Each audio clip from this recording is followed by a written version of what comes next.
When you start to become familiar with previously unfamiliar tools, everything starts to look like one. Things previously thought to be what they are become what they aren't.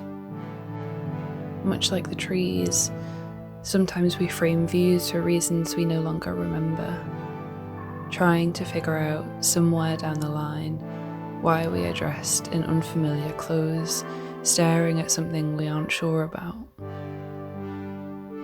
If you were here with me, we'd sit on this bench, and I'd alight the question of why there are no walkers around here, only people with dogs.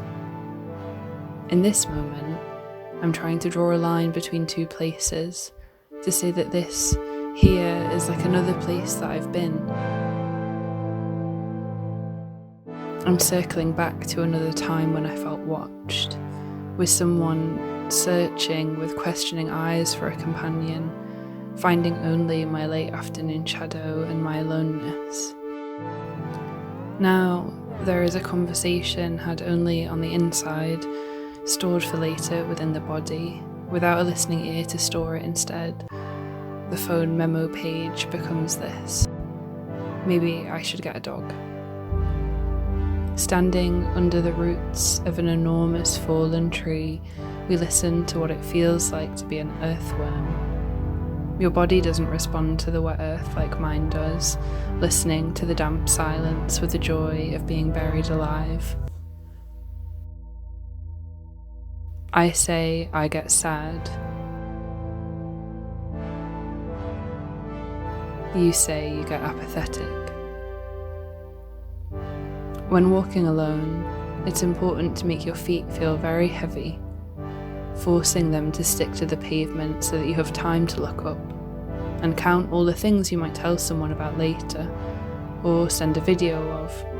When I take my coat off at the end of the day, one arm still in one sleeve, I scroll for the icon that best suits this photo, rushing unnecessarily because you aren't going anywhere.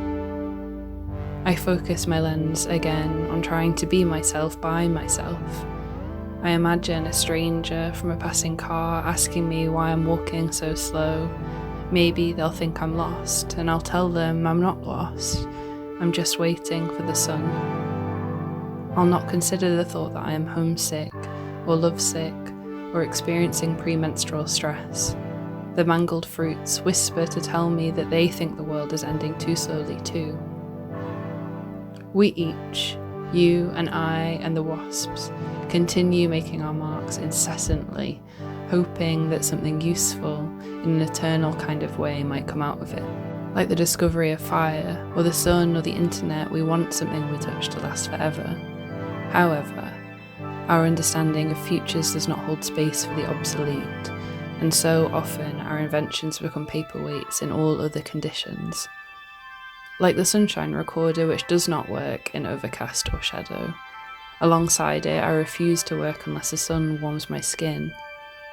We are moved from the anemometer cabin roof to the southern parapet to a window ledge before the trees render us useless in time.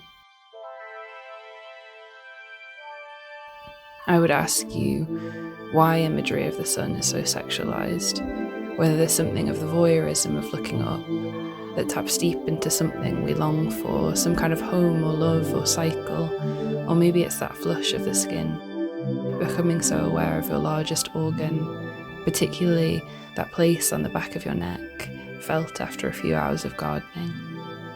You salve and soothe and pay special attention to all the places you forgot. You smell different, cooked, glowing, like something made of earth. When I talk, you wonder if I'm trying to tell you something else. I ask you to close your eyes so I can describe it to you again. By pulling the object's shadow over your face, I make you blind. Now you see what I see only. When I move it 3 inches to the left, you no longer know what I'm talking about.